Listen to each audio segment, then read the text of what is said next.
Hello everybody, I am Gaganpreet Kaur और आज मैं आपके साथ डिस्कस करने जा रही हूँ प्रीलिम्स प्लानर। अक्टूबर ख़त्म हो रहा है, 26 मई 2024 को आपका प्रीलिम्स का एग्ज़ाम है, तो इट्स हाई टाइम कि आप एक्सक्लूसिवली अगले 10-15 दिनों में एक्सक्लूसिवली प्रीलिम्स की तैयारी शुरू कर दें। बाकी जितना भी आपका मेंस का सिलेबस हो गया है, ऑप्शनल का सिलेबस हो गया है, दैट इज़ फाइन, उसको वहीं पर रख दें एंड प्रीलिम्स की तैयारी शुरू कर दें। अब जो यूपीएससी के 3 स्टेजेस हैं उसमें सबसे डिफ़िकल्ट स्टेज आज की तारीख में प्रीलिम्स का स्टेज है। पिछले आप कुछ सालों का अगर पेपर देखें तो प्रीलिम्स इतना डिफ़िकल्ट हो गया है कि लोगों की मेंस की तैयारी बहुत अच्छी होती है, मेंस उनका निकल जाता है अगर वो प्रीलिम्स निकाल लेते हैं। तो प्रीलिम्स का पेपर सबसे पहले हम प्लानर शुरू करने से पहले कि क्या क्या पढ़ना है, कैसे कैसे अगले 5 से 6 महीने आपने यूटिलाइज करने हैं, किस चीज़ को कितनी वेटेज देनी है, मंथली, वीकली, डेली टारगेट्स हम डिस्कस करेंगे आज। इससे पहले हम प्रीलिम्स का सिलेबस देख लेते हैं। तो यूपीएससी के अकॉर्डिंग ये है हमारा प्रीलिम्स का सिलेबस। इसमें आपका आ जाता है, सबसे पहले आपका आता है current affairs of national and international importance.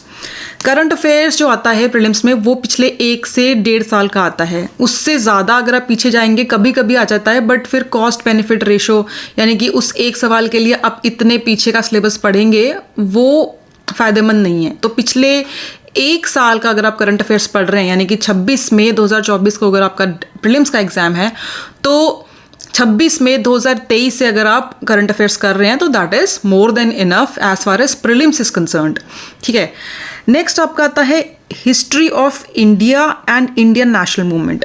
अब यहाँ पे जब हम हिस्ट्री की बात कर रहे हैं, हम इंडियन हिस्ट्री की बात कर रहे हैं और इसमें 3 पार्ट्स हैं। इसमें आपका एंशिएंट, मिडिवल, मॉडर्न, तीनों स्टेजेस जो हैं इंडियन हिस्ट्री की वो इसमें इंक्लूड होती हैं।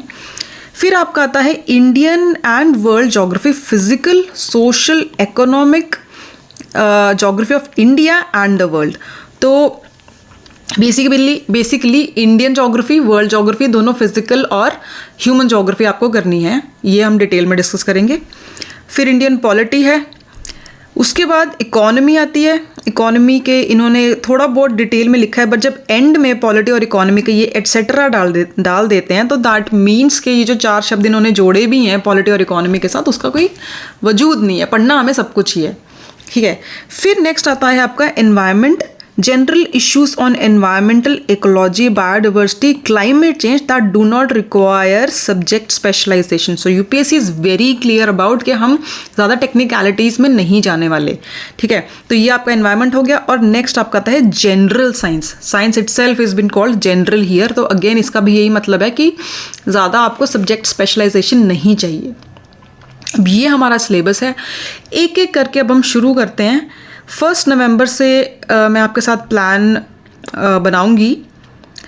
तो नवंबर में अब आई एम अज्यूमिंग, एक मैं यहाँ पे एजम्पशन लेके चल रही हूँ कि आपने मेंस की कोचिंग ले रखी है या अभी तक आपका विद इन नेक्स्ट 1 मंथ में या 15 डेज में आपकी मेंस की कोचिंग ख़त्म हो जाएगी और ऑप्शनल आपने तैयार करके साइड पर रख लिया है, या फिर आप प्रीलिम्स के बाद करेंगे। कहने का मतलब ये है कि अगले नवंबर से लेके 25 मई तक आपको एक्सक्लूसिवली प्रीलिम्स पे फोकस करना है। स्पेशली अगर आपने पिछले किसी अटेम्प्ट में प्रीलिम्स नहीं क्लियर किया है, कुछ ना कुछ कमी रह गई है, आपने प्रीलिम्स को लाइटली लिया है, तो इसीलिए मैं कह रही हूँ कि 1 नवंबर से आप सब कुछ छोड़ छाड़ के मेंस का पेपर आजकल इतना डिफ़िकल्ट नहीं आ रहा है, वो हो जाएगा, प्रीलिम्स के बाद भी काफ़ी टाइम होगा, बट 1 नवंबर से छोड़ छाड़ के आप सब कुछ एक्सक्लूसिवली प्रीलिम्स की प्रिपरेशन पे आ जाइए। ठीक है, नवंबर में सबसे पहले अब देखो, जब आप प्रीलिम्स का एक प्लानर बना रहे हैं तो शुरू में आप लेंगे कंसेप्चुअल टॉपिक्स जिसमें आपकी अंडरस्टैंडिंग बहुत रिक्वायर्ड है, डेप्थ रिक्वायर्ड है, एंड एंड में हम लेंगे रट्टे वाले टॉपिक्स, हिस्ट्री वाले टॉपिक्स। तो नवंबर में हम शुरू करेंगे पॉलिटी से।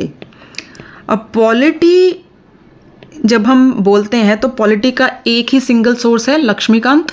ठीक है, लक्ष्मीकांत पूरी की पूरी आपको करनी है, word to word, line to line, page to page, और इसमें भी डिटेल में in the coming months I will discuss कि लक्ष्मीकांत के भी कैसे चैप्टर्स पढ़ने हैं, कौन से नहीं पढ़ने हैं, कौन से आप छोड़ सकते हैं एंड उसको कितनी वेटेज देनी है किस चैप्टर को। तो पॉलिटी का एक सोर्स हो गया लक्ष्मीकांत एंड पूरा 1 महीना आपको लगेगा। अगर आपने पहले पॉलिटी कोचिंग में कर भी ली है और चाहे नहीं भी करी है, 1 मंथ आपका पूरा पॉलिटी पढ़ने में लगेगा एंड इसका एक ही सोर्स है लक्ष्मीकांत। आपको पूरे 1 नवंबर से 30 नवंबर में आपको कंप्लीट करनी है। नेक्स्ट आप आ जाइए दिसंबर में आप क्या करेंगे।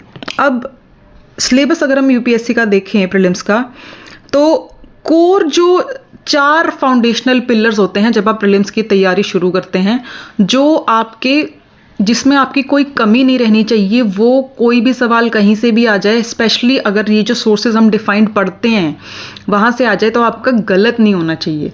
लक्ष्मीकांत से कोई भी सवाल डायरेक्ट आता है तो आपका गलत नहीं होना चाहिए। एक भी सवाल गलत होता है तो you are behind the game, आप लाखों लोगों से पीछे हो जाते हैं प्रीलिम्स की रेस में।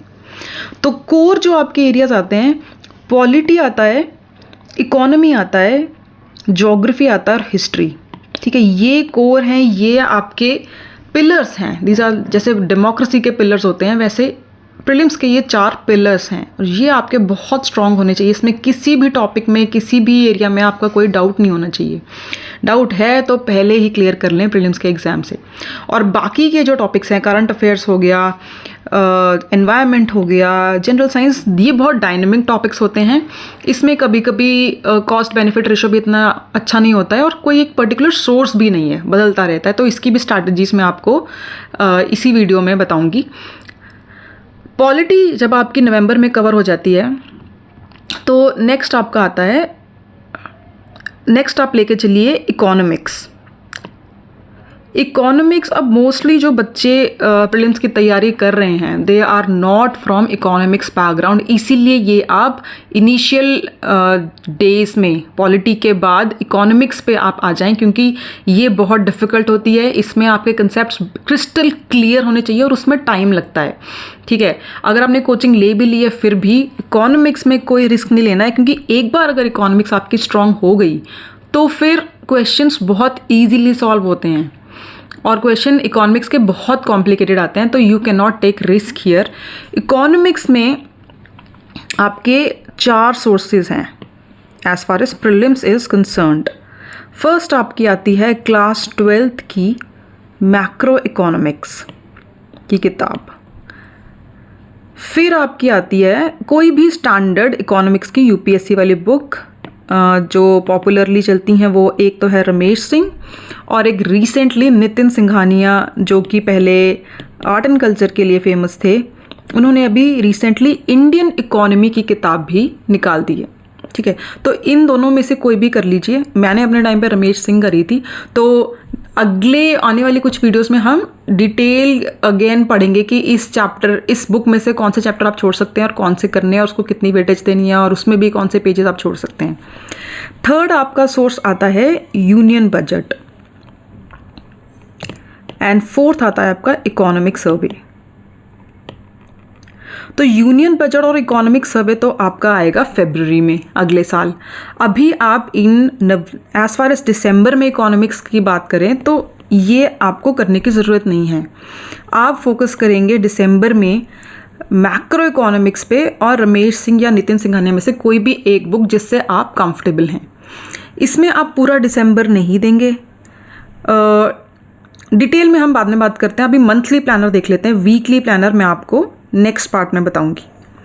तो ये आपके 4 सोर्स हो गए हैं जो आपको दिसंबर में, दिसंबर के पूरा दिसंबर भी नहीं, 3 वीक्स ऑफ दिसंबर में आपको इकोनॉमी पूरी की पूरी सील करनी है।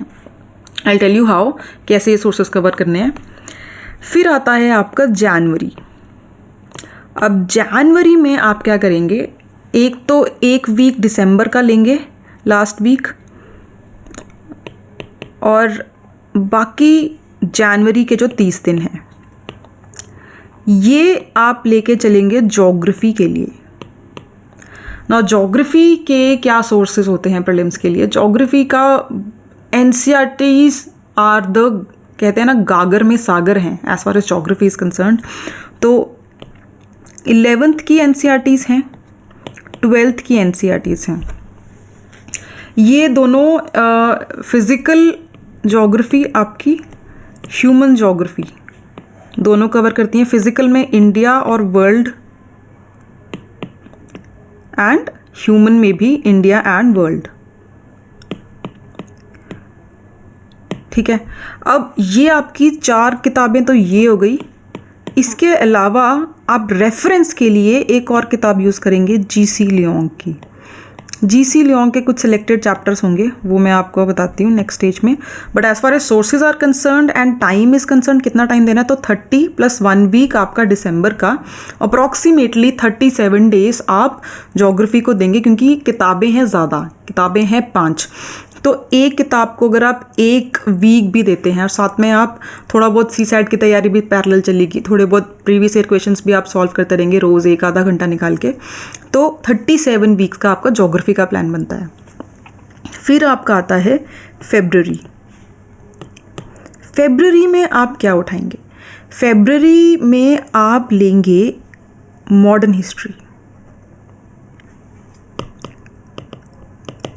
अब मॉडर्न हिस्ट्री का सोर्स क्या है? मॉडर्न हिस्ट्री का एक सोर्स है, लोग सोर्स चेंज करते हैं, जो मोस्ट पॉपुलर, सबसे इजी टू अंडरस्टैंड सोर्स है और उसमें से सवाल फंसते हैं। पिछले 2-3 सालों का ट्रेंड देखें तो मॉडर्न हिस्ट्री बहुत इजी आ रही है और बहुत कम क्वेश्चंस आ रहे हैं, तो इस पर ज़्यादा टाइम देने की ज़रूरत नहीं है। मॉडर्न हिस्ट्री के लिए आप स्पेक्ट्रम कर सकते हैं। स्पेक्ट्रम पब्लिकेशन की आती है, मॉडर्न हिस्ट्री ऑफ इंडिया। ठीक है, ये आप कीजिए, और ये आपने कोचिंग में भी काफ़ी हद तक मॉडर्न इंडिया पढ़ ली होगी, तो इस स्टेज पे फेब्रुअरी में आके इस पे ज़्यादा स्ट्रेस देने की ज़रूरत नहीं है। ये आप स्पेक्ट्रम कर लीजिए। अगेन मॉडर्न हिस्ट्री की जो स्पेक्ट्रम है कैसे करनी है, कौन से चैप्टर करने हैं, वो हम अगेन अलग एक वीडियो में मैं आपके साथ डिस्कस करूँगी। फेब्रुअरी में आपने स्पेक्ट्रम कर लेनी है मॉडर्न हिस्ट्री की।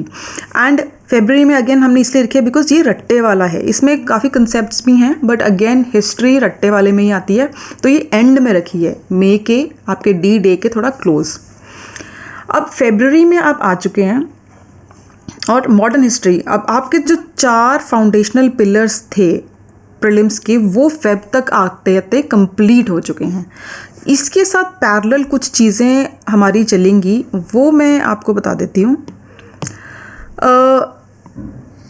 एक तो ये है कि अगर आपने पहले प्रीलिम्स क्लियर कर लिया है तो you can delay test series, कि आप मार्च में या मार्च में आके टेस्ट सीरीज़ शुरू करते हैं। But I would suggest prelims में कोई रिस्क ना लें, चाहे आपने पहले क्लियर किया है चाहे नहीं किया है, आप जितनी जल्दी हो सके एक टेस्ट सीरीज़ शुरू कर लीजिए। आई वुड सजेस्ट, मैंने आज ही देखा है 26 दिसंबर से फोरम IAS की टेस्ट सीरीज़ शुरू हो रही है, विच इज़, इसको बोलते हैं SFG। ठीक है, अब मैं आई एम नॉट स्पॉन्सरिंग, मेरा उनसे कोई नाता नहीं है, मैंने अपने टाइम पे करी थी और इससे मेरा प्रीलिम्स क्लियर हुआ था, इसलिए मैं आपके साथ डिस्कस कर रही हूँ। एंड 26 दिसंबर से उनका लेवल 1 शुरू हो रहा है, तो उनके लेवल अलग अलग लेवल्स होते हैं। लेवल 1 जल्दी शुरू होता है, फिर उसके 1 महीने बाद लेवल 2, फिर उसके कुछ टाइम बाद लेवल 3 शुरू होता है। तो लेवल 2 लेवल 3 थोड़े लेट शुरू होंगे, इसलिए मैं कह रही हूँ कि लेवल 1 ही आप ज्वाइन कर लें। इनका कॉम्पिटिटिव टेस्ट भी होता है, but even if you don't clear that test you can still join. Online tests होते हैं इनके, पहले पार्ट टेस्ट्स होते हैं, फिर एंड में फुल लेंथ टेस्ट्स होते हैं। तो this is a very good way, आप टेस्ट साथ में लिखें। अब again it is a very difficult test series, इसमें आपको 8-8 10-10 घंटे रोज़ पढ़ना पड़ता है एंड बहुत हेक्टिक चलता है आपका। But again this is the one of the ways जो आपका प्रीलिम्स क्लियर करवाएगा। तो आई वुड हाईली रिकमेंड, अगर आपको ये सूट नहीं करती है या आपने पहले लिया आपको नहीं अच्छी लगी, तो आप कोई भी और टेस्ट सीरीज़ ज्वाइन करिए जो जल्दी से जल्दी शुरू हो रही है। स्पेशली दिसंबर में कोई भी टेस्ट सीरीज़ प्रीलिम्स की शुरू हो रही है, प्लीज़ ज्वाइन। ठीक है, इसका फ़ायदा क्या है? देखो, कोई भी टेस्ट सीरीज़ जब आप प्रीलिम्स की ज्वाइन करोगे उसके कुछ फ़ायदे हैं, एंड मैं आपको ये भी बता देती हूँ कि आपने कैसे टेस्ट सीरीज़ को लेना है। ज़्यादा इमोशनल नहीं होना है, ज़्यादा उसमें रैंक लेने की ज़रूरत नहीं है। टेस्ट सीरीज़ के सिर्फ कुछ 1-2 पर्पस होते हैं, आप उसी को स्टिक कीजिए। फर्स्ट, टेस्ट सीरीज़ में आपने मार्क्स की चिंता नहीं करनी है। You don't have to top this exam. Marks चाहे आपके 0 आ रहे हैं, चाहे आपका 1 नंबर आ रहा है, चाहे 10 नंबर आ रहे हैं, डोंट वरी। 35 नंबर आ रहे हैं, don't worry. Marks as far as test series is concerned, marks are irrelevant. Marks की आपने चिंता नहीं करनी है, ठीक है।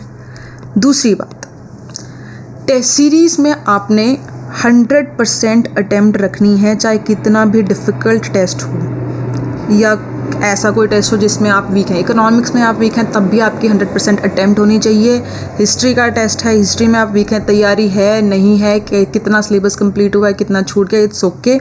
अटेम्प्ट 100% रखनी है। This is to prepare you for exam temperament, ठीक है।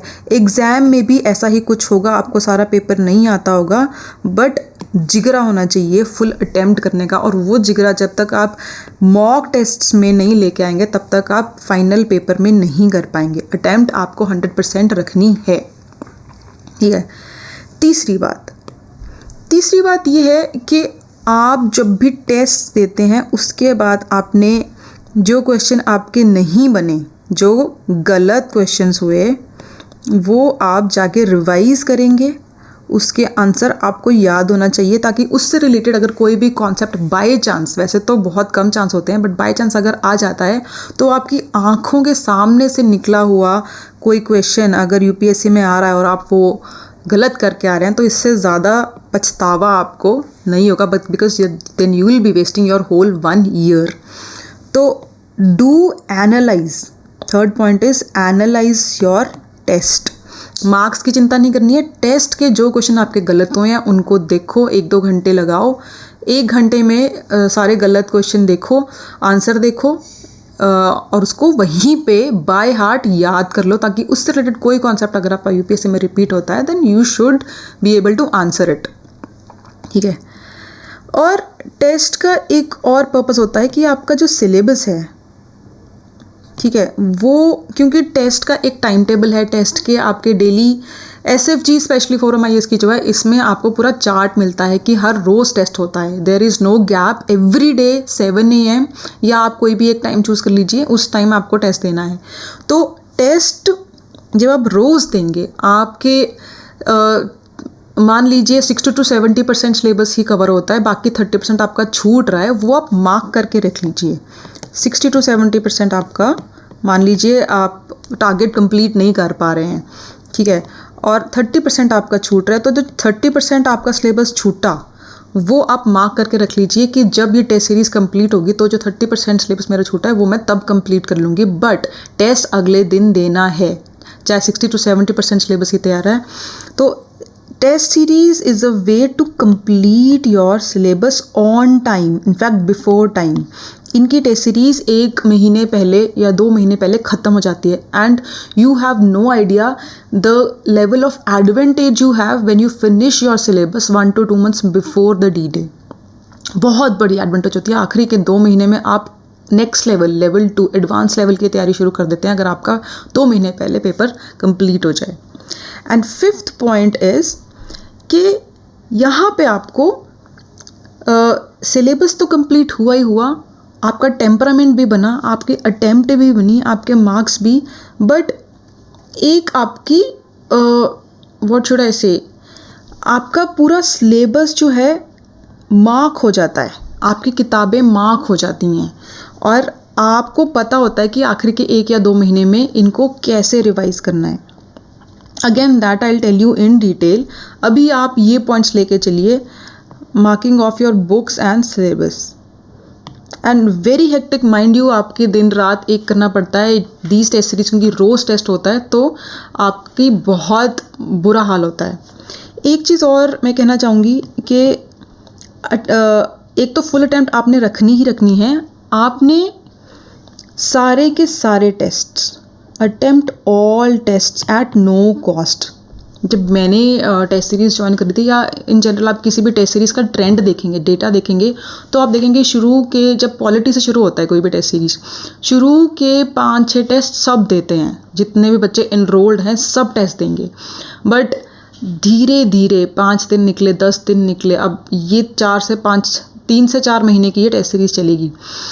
एंड के 2-3 महीने में सिंगल डिजिट बच्चे रह जाते हैं, एंड के 2 महीने में सिंगल डिजिट बच्चे टेस्ट दे रहे होते हैं, but no, you have to, अगर 100 टेस्ट हैं, 100 के 100 टेस्ट आप लिखेंगे, चाहे आपकी 60 to 70% सिलेबस कवर है, आपकी तैयारी नहीं हुई है, बट टेस्ट आपने रोज़ लिखना है और टेस्ट को रोज़ एनालाइज करना है, और उसके जो गलत क्वेश्चन हुए हैं वो आपको याद करने हैं बाय हार्ट, ठीक है। तो ये अगर आप एक्सरसाइज करते हैं, which very less people do, ये आपको इतनी ज़्यादा एडवांटेज देता है। आई एम टेलिंग यू, आप में से जो भी लोग जो सिंगल डिजिट 8 या 9 नंबरों या उससे कम नंबरों से रह गए इस साल 2023 के एग्ज़ाम में, अगर आप ये स्ट्रैटेजीज फॉलो करते हैं, प्लस इसके साथ आप प्रीवियस ईयर क्वेश्चन यूपीएससी के पिछले 10, 15, 20 साल के कर लेते हैं, तो nobody can stop you from clearing prelims. Next year election का ईयर है, तो सीट्स इस साल से ज़्यादा निकलेंगी, दैट आई कैन गारंटी, ठीक है। तो grab this golden opportunity, don't leave any stone unturned, और ये स्ट्रैटेजीज में आप चेंज करिए, थोड़ा 10-20% चेंज ही है सिलेबस। आप अगर आपने सिंगल डिजिट से मिस किया है प्रीलिम्स, तो ज़्यादा चेंज मत कीजिए अपनी स्ट्रैटेजी को, सोर्सेज वही रखिए, बस प्रीवियस ईयर क्वेश्चन जितनी पीछे के लगा सकते हैं, 20 साल 25 साल जब से यूपीएससी ने प्रीलिम्स लेना शुरू किया तब से अब तक, और एक कोई टेस्ट सीरीज़ कर लीजिए और उसमें इन सब चीज़ों का ध्यान रखिए, तो प्रीलिम्स आपका फॉर श्योर क्लियर होना है, दैट इज़ माई गारंटी, ठीक है। फिर आप आ जाइए फेब के बाद, अब फेब में मॉडर्न हिस्ट्री आपने कर लिया है, इसके अलावा आपका बचता है एंशिएंट एंड मिडिवल। तो देखिए एंशिएंट का तो मैं खुद एक 10 वीडियोस का अप्रॉक्सीमेटली 10 आवर्स का मैंने कोर्स तैयार किया है।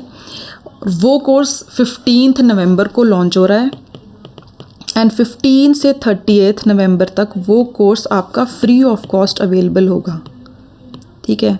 एंड आफ्टर 30 नवंबर उसकी कॉस्ट होगी 849 रुपीज़ ओनली, ठीक है। तो या तो अगर आपको फ्री वाला वर्जन अपनाना है तो आप एंशिएंट हिस्ट्री यहाँ पे टाइम निकाल के कर लीजिए कंप्लीट, पॉलिटी के साथ थोड़ा बहुत टाइम निकाल के, नहीं तो आप 849 में आप वो कोर्स लेके फेब में जब आप मॉडर्न हिस्ट्री करेंगे, और क्योंकि हिस्ट्री है रट्टे वाला पार्ट है, यहाँ पे अगर करेंगे आप तो आप 849 में आपको एंशिएंट हिस्ट्री पूरी कंप्लीट एंड टू एंड, इससे ज़्यादा डेप्थ में, इससे ज़्यादा इजी नोट्स, इससे ज़्यादा अच्छे से एक्सप्लेनेशन आपको कहीं नहीं मिलेगी, कोई कोचिंग इंस्टीट्यूट आपको नहीं देगा। एंड द लेस, जितना कम टाइम आपका इसमें लग रहा होगा और जो कॉस्ट बेनिफिट रेशो आपका निकल के आएगा, you will be at an advantage. Medieval का कोर्स, एंशिएंट का कोर्स लॉन्च होने के कुछ दिन बाद, again most probably November end में या दिसंबर में आई लॉन्च, वो भी होपफुली 10 क्लासेस होंगी, प्री रिकॉर्डेड क्लासेस होंगी, एंड 10 यूनिट्स में पूरा आपका मिडेवल ख़त्म हो जाएगा। तो अगर आपको एंशिएंट एंड मिडेवल का अच्छा सोर्स नहीं है, या आपकी कोचिंग में यू नॉट सेटिस्फाइड, या आपके सवाल नहीं हो रहे थे यूपीएससी के, तो यू कैन आँख बंद करके आप रिलाई कर सकते हैं एंशिएंट और मिडेवल मेरे ऊपर, मैं आपका एंशिएंट और मिडेवल एंड टू एंड करवा दूंगी, ठीक है। तो ये आप यहाँ पे कर लीजिए, या फिर नवंबर दिसंबर में आप रख सकते हैं। फेब के बाद आपके 2 महीने बचते हैं, प्रीलिम्स आ रहा है नज़दीक, तो मार्च और अप्रैल। अब आपके कोर एरियाज़, फाउंडेशनल पिलर्स तो हैं, वो तो आपके कंप्लीट हो गए हैं। अब आपके बचते हैं एनवायरनमेंट और जनरल साइंस और करंट अफेयर्स, ठीक है। अब this is a very crucial time, March April और 25 मई तक आपको प्लान करना है।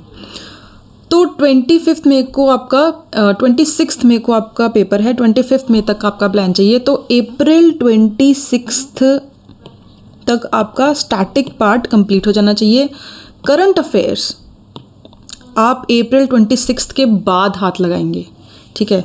तो करंट अफेयर्स आपको लगेंगे 15 दिन। 15 दिन से ज़्यादा आई डोंट थिंक प्रीलिम्स में इतनी वेटेज देनी चाहिए आपको करंट अफेयर्स को। अप्रैल 26 के बाद कोई भी सोर्स उठाइए किसी भी कोचिंग का जिससे साथ आप कंफर्टेबल हैं, उनकी ईयरली कंपाइलेशन आएगी, ठीक है। I would suggest vision IAS का PT 365 आता है। Again I am not sponsoring, मेरा उनसे कोई नाता नहीं है, मैंने खुद पढ़ा है तो मैं आपको रेकमेंड कर रही हूँ। PT 365 ये 1 महीने पहले आना शुरू हो जाता है, 1 से 1.5 महीने पहले प्रीलिम्स के। तो उसके वो आप 15 दिन में कंप्लीट कर लीजिए। उसके बाहर आपको प्रीलिम्स के लिए कुछ करने की ज़रूरत नहीं है, और ये आप शुरू करेंगे अप्रैल 26 से करना। 15 दिन आप यहाँ लगाएंगे, फिर लास्ट के जो 15 डेज बचेंगे टिल May 25, तब आप करेंगे रिवीजन पूरे सिलेबस की, पॉलिटी से लेके करंट अफेयर्स तक जो भी आपने अभी तक पढ़ा है प्रीलिम्स के लिए, ठीक है।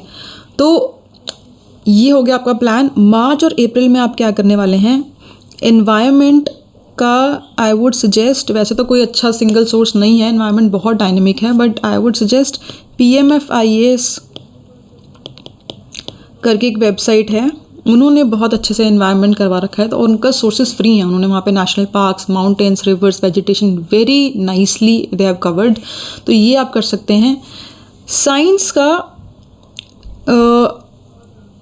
कोशिश मैं करूँगी कि मैं एक कोर्स जल्दी लॉन्च करूँ, क्योंकि साइंस के मेरे बहुत अच्छे, बहुत ही डिटेल्ड एंड बहुत ही easy to understand, easy to cover notes हैं।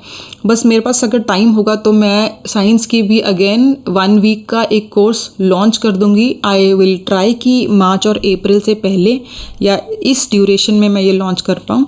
वो आपके लिए बहुत ज़्यादा कॉस्ट बेनिफिट रेशो उसका बहुत ज़बरदस्त होगा। इसके अलावा साइंस के लिए आप PT 365 में जो साइंस वाली बुकलेट आती है वो आप कर सकते हैं, वो आपका इधर कवर हो जाएगा जब आप करंट अफेयर्स करेंगे। तो स्टैटिक पार्ट में एक मेरा कोर्स जो ज़रूरी नहीं है लॉन्च हो, बट आई विल ट्राई कि लॉन्च हो जाए, एंड इसके साथ आप previous year question.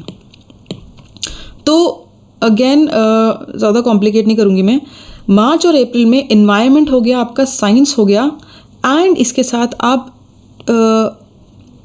Previous year questions करेंगे UPSC के, जितनी पीछे तक के आप कर सकते हैं उतनी पीछे तक, not last 5 years, not last 10 years, but 20 साल, 21-22 साल जितना आप खींच सकते हैं।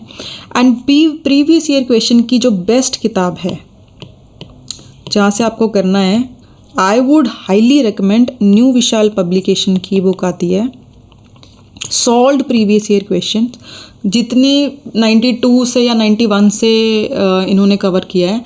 एंड इसकी खासियत ये है कि इन्होंने क्वेश्चन के साथ ही आंसर दे रखा है, तो आपको आप पिछले 5 से 6 साल के तो एक टेस्ट एनवायरनमेंट में आप वो अटेम्प्ट कर सकते हैं, बट उसके पीछे जब आप जाएंगे और आपके पास टाइम भी कम होगा, तो do not attempt the question as a test.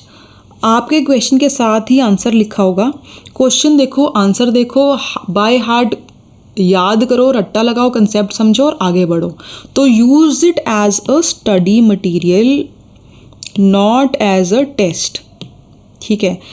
My personal recommendation, जब आप नवंबर से फरवरी आप सिलेबस कवर कर रहे हैं कोर फाउंडेशनल आपके सब्जेक्ट्स का, तो आप इसके साथ ही जितना आप दिन में 1 घंटा निकाल सकते हैं, आधा घंटा निकाल सकते हैं, प्रीवियस ईयर क्वेश्चंस साथ में करना शुरू करें।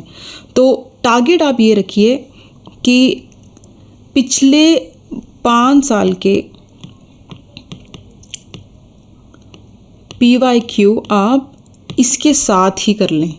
नवंबर से फेब के साथ जब आप बुक पढ़ रहे हैं, बुक के साथ आधा 1 घंटा निकाला, एंड लास्ट 5 ईयर के बहुत कम टाइम लगेगा। अगर आप आज पार्लियामेंट का चैप्टर पढ़ रहे हैं तो पार्लियामेंट के कितने ही क्वेश्चन होंगे, न्यू विशाल की बुक उठाइए, कर लीजिए। या फिर जब पूरी लक्ष्मीकांत आपने ख़त्म कर ली 1 महीने की, एंड का 1 या 2 दिन रखिए और उसमें आप पिछले एटलीस्ट 5 साल के लक्ष्मीकांत के क्वेश्चन, पॉलिटी के क्वेश्चंस आप UPSC प्रीवियस ईयर क्वेश्चन कर लीजिए। तो आई वुड हाईली रिकमेंड कि बाय फरवरी आपके लास्ट 5 ईयर्स के हर सब्जेक्ट के 4 सब्जेक्ट्स के प्रीवियस ईयर क्वेश्चन हो गए हैं। Polity, geography, economy and history. फिर जब मार्च अप्रैल आता है तो यहाँ पे आप एनवायरनमेंट और साइंस के प्रीवियस ईयर क्वेश्चन स्टार्ट करेंगे एंड गो, बिकॉज इसके बहुत कम क्वेश्चंस आते हैं, हार्डली 6 से 7 क्वेश्चन होंगे एक ईयर में। तो you can go as far back as 91, 92 न्यू विशाल में जितनी पीछे जा रहे हैं and cover all the question. सारे प्रीवियस ईयर क्वेश्चन आप करेंगे यूपीएससी के, specially when environment and science are concerned. And इसी टाइम में आप जो ऊपर के 4 पिलर्स थे, polity, economy, geography and history, उसके भी आप क्वेश्चंस, ये आपके बहुत जल्दी ख़त्म हो जाएंगे एनवायरनमेंट और साइंस के 91, 92 तक के, क्योंकि बहुत क्वेश्चन एक साल में आते हैं। अगर आप 6 से 7 क्वेश्चन भी हैं, दैट इंटू 20 तो ज़्यादा से ज़्यादा 200 क्वेश्चन होंगे। फिर जो 4 ये पिलर्स बचे हैं, इसके 5 साल के तो आप कर चुके हैं, बच्चे 15 से 17 साल, उसके आप मार्च और अप्रैल में ये कर लेंगे। ठीक है, तो basically what I am trying to say here is कि प्रीवियस ईयर क्वेश्चन आप सारे सब्जेक्ट्स के इन 2 महीनों में आप कर लेंगे सारे सब्जेक्ट्स के। अगेन उसमें कैसे छोड़ना है कैसे नहीं, वो मार्च अप्रैल तक आते थे, मैं एक आधी वीडियो निकाल दूंगी कि प्रीवियस ईयर क्वेश्चन को कैसे आपने 91, 92 तक के कवर करने हैं। And why am I stressing on this, मेरा एक अटेम्प्ट में प्रीलिम्स जब नहीं क्लियर हुआ था, the confidence that goes down with it is very painful. तो कनिष्क कटारिया 2018 के टॉपर थे, रैंक 1, उनका एक interview I was watching and उन्होंने उसमें कहा था कि एक क्वेश्चन आया था बनी ठनी पे, आर्ट एंड कल्चर में से प्रीलिम्स में, and he said in that interview कि वो बनी ठनी वाला क्वेश्चन कुछ 1990 में आया था या किसी तो बहुत ही पुराने पेपर में, वो उन्होंने बोला कि 1994, 1996 में कभी आया था। तो और वो सेम एग्जैक्ट क्वेश्चन उठ के आया था, इसलिए मैं वो क्वेश्चन कर पाया। ठीक है, उसके अलावा एक और क्वेश्चन की बात करी थी, तो when I saw that interview then I understood the level of preparation these single rank holders too. इन्होंने पूरे कोई क्वेश्चन यूपीएससी का प्रीवियस ईयर नहीं छोड़ा था, they went as far back as 1990s के क्वेश्चन।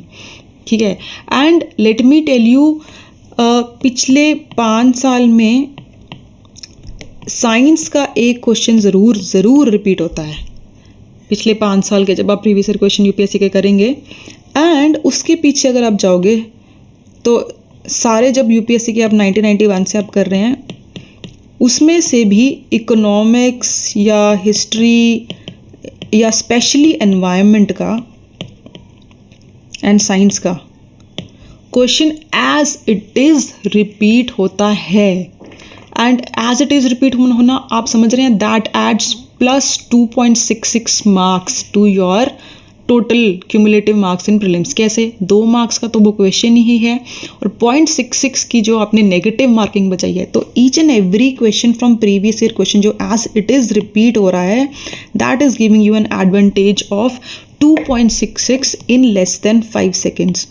आपको लिटरली, क्योंकि वो एज इट इज़ रिपीट होता है, तो आपको लिटरली 5 सेकेंड लगते हैं। आप क्वेश्चन देखते हो, ऑप्शन देखते हो, यू लाइक हाँ ये तो मैंने किया हुआ है, you tick it and you move on to the next question. And the level of confidence you get when you know कि भाई प्रीवियस ईयर क्वेश्चन में से एज इट इज उठ के आया है। And many people don't do previous year question, that is the problem, that is where you have an advantage here. ठीक है, फिर ये आपके प्रीवियस ईयर क्वेश्चन आपके मार्च अप्रैल में हो गए, एनवायरनमेंट और साइंस इधर हो गया, फेब में आपके एंशिएंट मिडिवल होगी और 4 जो पिलर्स थे वो आपके इधर हो गए। इसके साथ ही आपके 5 साल के प्रीवियस ईयर क्वेश्चन इस टाइम में हो गए एंड बाकी के जो बचे वो आपने मार्च अप्रैल में कर लिए। आखिरी 1 महीने में पहले 15 दिन आपने करंट अफेयर्स पढ़ा और लास्ट के 15 दिन आपने रिवीजन करी। एक चीज़ इसमें जो बचती है वो बचता है इकोनॉमिक्स का यूनियन बजट और इकोनॉमिक सर्वे। वो मैंने आपको अगेन बोला है, फेब में या मार्च में भी आप, फेब और मार्च में आप टाइम निकाल सकते हैं। आई वुड रिकमेंड कि फेब में आप ना करें, क्योंकि फेब में ओरिजिनल डॉक्यूमेंट रिलीज होता है एंड बाय मार्च एंड या अप्रैल तक बहुत सारे इंस्टीट्यूट्स उसकी एक समरी निकाल देते हैं, ब्रीफ समरी। तो आप इकोनॉमिक सर्वे और बजट के ओरिजिनल डॉक्यूमेंट नहीं करेंगे। As far as economic survey and union budget is concerned, आप किसी भी 2 इंस्टीट्यूट्स का, कोचिंग इंस्टीट्यूट्स का समरी उठाइए, ब्रीफ समरी 5 से 10 पेज की होगी फॉर ईच। इकोनॉमिक सर्वे की 5 से 10 पेज की होगी, यूनियन बजट की ये 5 से 10। तो 2 इंस्टीट्यूट का उठाएंगे तो आपकी बेसिकली किसी ने कुछ छोड़ दिया है तो वो दूसरे इंस्टीट्यूट ने कवर किया होगा, ठीक है। बाजीराम की, विजन IAS की, किसी की भी उठा लीजिए और यहाँ से आपका विद इन 2-3 डेज, एक दिन इकोनॉमिक सर्वे को लगेगा, एक दिन यूनियन बजट को, एक दिन रिविजन को, 3 दिन में आपका ये कवर हो जाएगा। और ये 3 दिन आप मार्च या अप्रैल में कहीं फंसा लीजिए क्योंकि तभी इनके रेडीमेड मटेरियल आता है। फेब में ओरिजिनल डॉक्यूमेंट उठा के उस पर 10 दिन मत्था मत मारिए, इतना फ़ायदा नहीं होगा। Take study smartly, coaching institutes का, यूट्यूब का मैक्सिमम फ़ायदा उठाइए। तो this is where the whole strategy ends, ठीक है। अब हम नेक्स्ट पार्ट पे चलते हैं इस वीडियो के कि ये जो मैंने मंथली प्लान बताया इसका वीकली थोड़ा मैं आपको ब्रेकअप बताती हूँ। तो नवंबर में जब आप कर रहे हैं पॉलिटी, तो पॉलिटी 4 हफ्ते हैं आपके पास, 30 दिन हैं। तो कैसे सिलेबस कवर करना है, 1 महीने में कैसे पॉलिटी कवर होगी। तो पॉलिटी में फर्स्ट आप चलेंगे तो चैप्टर 1 से ही, बट मैं आपको वेटेज बताती हूँ किस चीज़ को कितनी वेटेज देनी है। तो 1 वीक तो आपका आराम से पार्लियामेंट चैप्टर में जाएगा। Parliament chapter one of the most important chapters in Laxmikanth and बहुत डिटेल्ड है, बहुत लंबा चैप्टर है। अगर आप स्पेशली पहली बार पढ़ रहे हैं और इतना स्ट्रॉन्ग आपका नहीं है तो 1 वीक तो आप मान के चलिए आपको पार्लियामेंट को देना है। 1 वीक आपका जाएगा fundamental rights, fundamental duties, DPSP यानी कि directive principles of state policy and preamble. ये पार्ट इट्स वेरी डिफ़िकल्ट और इसमें बहुत डेप्थ में जाना होता है, ठीक है। एक एक वर्ड लक्ष्मीकांत का आपने 3-3, 4-4, 5-5 बार रट्टे लगा लीजिए, शॉर्ट नोट्स बना लीजिए, फर्रे बना लीजिए, but this is very important. और ये एक ऐसा एरिया है कि अव्वल से अव्वल खिलाड़ी भी रिस्क रहता है, ही और she can not be 100% sure कि मैं 25 बार रिवीजन के बाद भी मेरा वो सवाल सही होगा कि नहीं। UPSC has its own ways, वो ऐसा बाउंसर डालती है कि बहुत रिस्क रहता है कि यहाँ से क्वेश्चन आपका गलत हो रहा है। इस पे आप फुल टाइम दीजिए। फिर 1 वीक आप देंगे जो कोर चैप्टर्स आपके होंगे, जैसे कि कॉन्स्टिट्यूशनल अमेंडमेंट होगा, इमरजेंसी वाला चैप्टर है, ये होंगे, ठीक है। एंड 1 वीक आप देंगे प्रॉपरली सेंटर स्टेट रिलेशंस का एक पूरा सेक्शन है, सेंटर स्टेट रिलेशंस प्लस पंचायती राज को आपके प्रीलिम्स के सिलेबस में लिखा हुआ है, देखो यहाँ पे इट इज़ मेंशन्ड एंड इस पे बहुत सवाल आते हैं। इसमें आपको पंचायती राज का जो चैप्टर है प्रॉपरली आपको करना है, word to word, line to line. And इसके अलावा आपको करने हैं constitutional and non constitutional bodies plus, तो इसमें आपका 1 वीक तो लग जाएगा। यहाँ पे आपके एडिशन कीजिए, आपका बचता है स्टेट पॉलिटी, वो आपकी यहाँ जाएगी। तो स्टेट पॉलिटी और जो भी मेन आपके चैप्टर्स बचते हैं ये दोनों करने के बाद वो आप 1 वीक उसको लगेगा ही लगेगा। State polity 2nd tier of polity in India and 3rd tier आपका पंचायत राज आ जाएगा plus centre state relations, very very important, and constitutional और नॉन कॉन्स्टिट्यूशनल बॉडी। तो क्योंकि ये बहुत इंपॉर्टेंट टॉपिक्स हैं, इसको मैं कह रही हूँ कि एटलीस्ट 1 वीक लगाइए ही लगाइए, ठीक है। तो ये आपका वीकली प्लान है। दिस टेल्स यू कितनी आपको कौन सा चैप्टर कितना इंपॉर्टेंट है, कितनी आपको किसको वेटेज देनी है, ठीक है। नवंबर में आ जाइए, दिसंबर में आ जाइए। दिसंबर में आप कर रहे हैं इकोनॉमिक्स। अब इकोनॉमिक्स को आप दे रहे हैं 3 वीक्स। डिफ़िकल्ट है बट 3 वीक्स में आपकी हो जाएगी। इसमें आप कर रहे हैं 1 वीक पूरा देंगे आप macro economics class 12th। In fact 1 नहीं 2 वीक्स देंगे, क्योंकि ये एक बार पढ़ के समझ नहीं आएगी। तो इनफैक्ट 10 डेज आप देंगे फर्स्ट रीडिंग को, और फर्स्ट रीडिंग आप प्रॉपर करेंगे। मैक्रो इकोनॉमिक्स जो क्लास 12th की है, स्पेशली इसमें जो बोल्ड वर्ड्स दिए हुए हैं, बोल्ड वर्ड्स को आप इन्वेस्टोपीडिया खोलिए, गूगल खोलिए, फुल अंडरस्टैंडिंग आपकी होनी चाहिए, और वहीं पे आप बुक के अंदर ही पेंसिल नोट्स बना लेंगे। तो 10 डेज आपकी फर्स्ट रीडिंग में, और आखिरी के जो 4 दिन बचेंगे 2 वीक्स में से, there you do second and third revision. तो सेकेंड रिविजन में आपको 3 दिन लगेंगे, एंड थर्ड रिविजन में आपको लगेगा 1 दिन। बट जब तक आपकी 3 रीडिंग्स नहीं हो जाती हैं, first reading, second and third, तब तक आप इस किताब को नहीं छोड़ेंगे, किसी और किताब को हाथ नहीं लगाएंगे। तो 2 वीक आप लेके चलिए। Class 12th macro economics direct सवाल आता है यूपीएससी के प्रीलिम्स में हर साल, डायरेक्ट सवाल। स्टेरिलाइजेशन पे सवाल 2023 में यहीं से आया है, ठीक है। फिर आप साथ में PYQs तो आपके चल रहे होंगे, टारगेट कीजिए कि लास्ट 5 ईयर्स के करेंगे आप, और इकोनॉमिक सर्वे और बजट आप मार्च या अप्रैल में कर रहे होंगे। 1 वीक आपका बचता है, उसमें आप रमेश सिंह या नितिन सिंघानिया कोई भी बुक कर लीजिए। देखो बुक्स ये बहुत मोटी हैं, तो घबराइए मत कि 1 वीक में होंगे कि नहीं। एक बार आपने जब मैक्रो इकोनॉमिक्स कर ली है, तो इसमें से आप वो चैप्टर जो ओवरलैपिंग है इसके साथ, वो आपके बहुत इजीली कवर होंगे, और काफ़ी चैप्टर्स हैं इसमें से जो छोड़ने हैं। देखिए, जब हम प्रीलिम्स की बात करते हैं तो अगेन इतनी टेक्निकलिटीज़ में हमें नहीं जाना होता है, हमें इतनी डेप्थ में नहीं जाना होता है। तो नितिन सिंघानिया का I don't know, but Ramesh Singh में बहुत ज़्यादा टेक्निकल लेवल पे गए हुए हैं, वो चैप्टर्स हम छोड़ेंगे। हमें सिर्फ प्रीलिम्स निकालने के लिए किताब पढ़नी है। तो अगेन, अगर कोई मैं वीडियो बनाती हूँ रमेश सिंह की किताब पे या नितिन सिंघानिया की किताब पे कौन से चैप्टर आपको छोड़ने हैं, तो अपकमिंग मंथ्स में मैं ये डिटेल में आपको बता दूंगी। ये हो गया आपका। फिर जनवरी में हमने करनी थी ज्योग्राफी। अगेन ज्योग्राफी 1 वीक दिसंबर का, और 4 वीक्स इसके, तो 5 वीक्स हैं। अब the way you have to study, अब ऐसा नहीं है कि 1 वीक आप जीसी लियोंग को दे रहे हैं और एक वीक आप बाकी की 4 एनसीईआरटीज़ को दे रहे हैं, नहीं। जो 4 एनसीईआरटीज़ हैं, 11th की हैं 2 और 2 12th की हैं, इन सभी को ही आपके 5 हफ्ते लगने वाले हैं, ठीक है।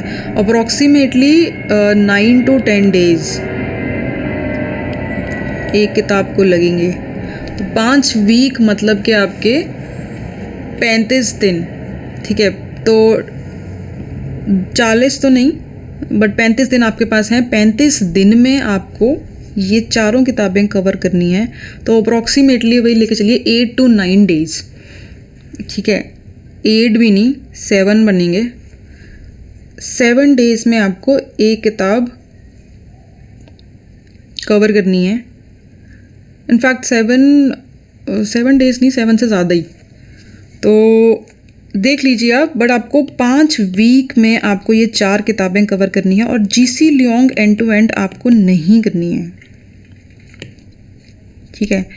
यहाँ पे एक चीज़ मैं आपको बोलना चाहूँगी कि फिज़िकल जो है, फिज़िकल ज्योग्राफी इंडिया और वर्ल्ड की, इसमें आपको ज़्यादा टाइम लगेगा।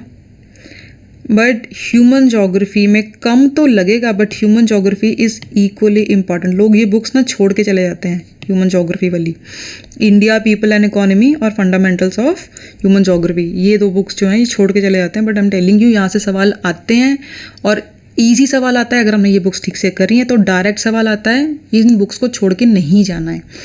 जीसी लियोंग कैसे पढ़नी है?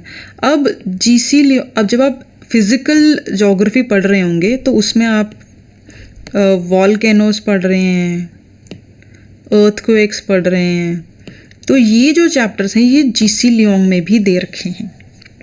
तो जो ओवरलैपिंग चैप्टर्स हैं तो just use GC Leong as a reference, क्योंकि यहाँ पे डायग्राम्स बहुत सुंदर दे रखे हैं और एक्सप्लेनेशन की बहुत सिंप्लीफाइड है।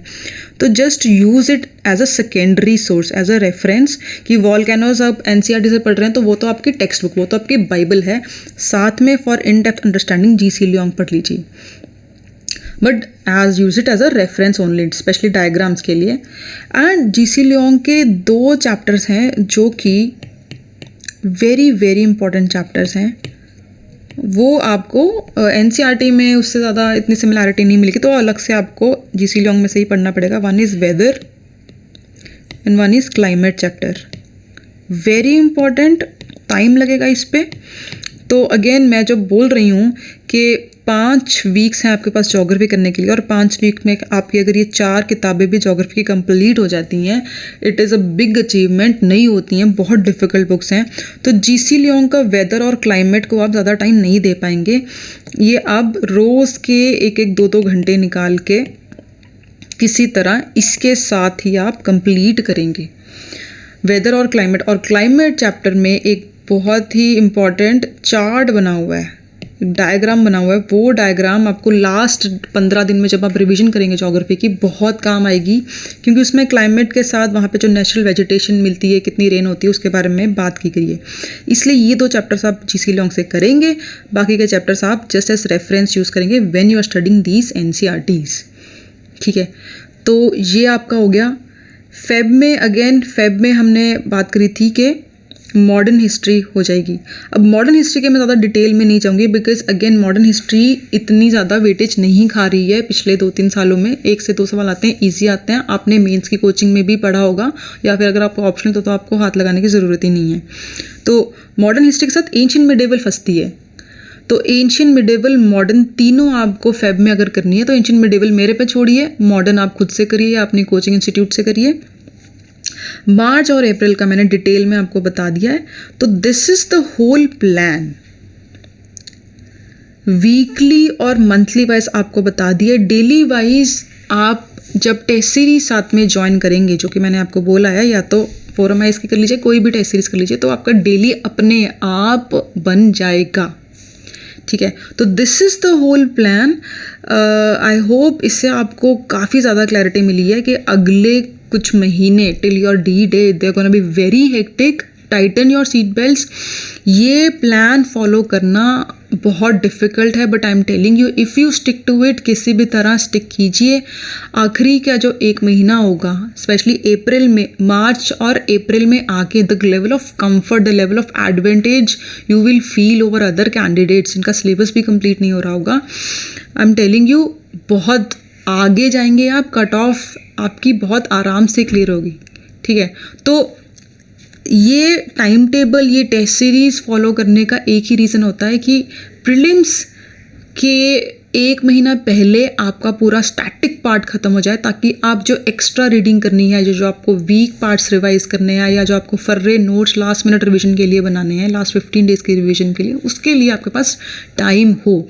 जितनी ज़्यादा रिवीजन करेंगे, जितने ज़्यादा प्रीवियस ईयर क्वेश्चन आपको बाय हार्ट याद होंगे, उतनी ही आपकी ज़्यादा प्रोबेबिलिटी है प्रीलिम्स क्लियर करने की। And again I am telling you, next year election का ईयर है और सीट्स ज़्यादा निकलनी है। प्रीलिम्स की कट ऑफ आपकी थोड़ी शायद लो जाएगी comparatively, depending on the difficulty level also. एक चीज़ इसमें रह गई है, वो है सी सैट। तो सी सैट की अलग से आप टाइम नहीं निकाल पाएंगे। सी सैट तैयार करने की स्ट्रैटेजी ये होती है कि जब आप पूरे 1 दिन में, जब भी आप थक जाते हैं, ठीक है, सी सेट की बात कर लेते हैं। सी सेट इस साल बहुत बहुत डिफ़िकल्ट आया है, एंड लोग अपील भी कर रहे थे हाई कोर्ट में कि भाई सी सैट की कट ऑफ 33% से लो कर दीजिए, but I am telling you ऐसा कुछ नहीं होना और ना कभी होगा, चाहे कितना भी डिफ़िकल्ट हो। People are saying SSC level का सी सैट आया हुआ था, and very difficult level, they were memes, they were jokes about it, but हमें उससे मतलब नहीं है, हमें क्लियर करना है चाहे कितना भी डिफ़िकल्ट पेपर हो। 66.66 मार्क्स लेने हैं, तो टारगेट कीजिए आप कि 75 प्लस, 75 से 80 आपका स्कोर होना चाहिए। इस बॉर्डर में फंसेंगे देन आप डावाडोल रहता है, बिकॉज अभी आजकल क्या हो गया है, जब आप प्रीलिम्स का पेपर देने के बाद अपने आंसर की चेक करते हैं तो वो आंसर की किसकी होती है, यूपीएससी की ऑफिशियल आंसर की तो नहीं होती है, that is coaching institutes. And पिछले 1-2 साल में ये हो रहा है कि कोचिंग इंस्टीट्यूट्स की जो कट ऑफ है और जो ओरिजिनल यूपीएससी की 1 साल बाद कट ऑफ निकल रही है उसमें 10 से 15 नंबर का फ़र्क है।